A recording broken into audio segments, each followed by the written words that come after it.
जमीन अधिग्रहण बिल पर अब विपक्षी पार्टियों के तेवर नरम पड़ रहे हैं। विपक्षी दलों ने अपने रुख में बदलाव लाते हुए कहा है कि उन्हें इस बिल से कोई गुरेज नहीं है, बशर्ते सरकार किसानों का पूरा हित सुरक्षित करे। किसान को, खेती मजदूर को प्रॉपर कॉम्पेंसेशन दिया जाए। हम विचार करेंगे, जबरदस्ती नहीं हो।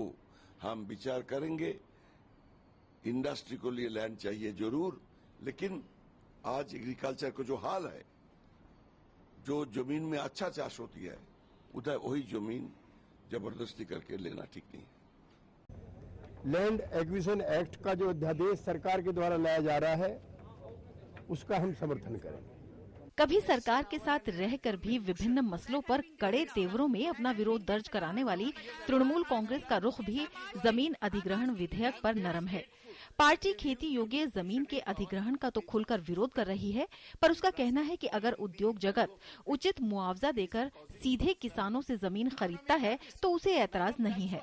We are totally opposed to the forceful occupancy of the agricultural cultivated multi-crop land. We are for that industry should be there only on monocrop land and on barren land. So forceful occupancy of course. Secondly, any private company who is to set up an industry will have to purchase the land directly from the landowner or from the farmer, and it should be 100%. So it is not the role of the government to act as a middleman of the proposals. इस बीच सरकार का भी कहना है कि जमीन अधिग्रहण विधेयक का केवल एक ही मकसद है, किसानों और जमीन मालिकों को उनकी जमीन का उचित मुआवजा दिलवाना, और विधेयक में इसके लिए व्यवस्था की गई है। इस लैंड एक्विजिशन बिल से कोई असर नहीं पड़ेगा। ये किसानों को और जिनकी जमीनें हैं उनके साथ न्याय का कानून है।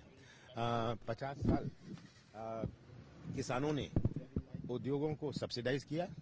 इस बिल में केवल एक ही बात है कि किसानों के साथ और जिनकी जमीन है उनके साथ न्याय हो, उनको सही मुआवजा मिले।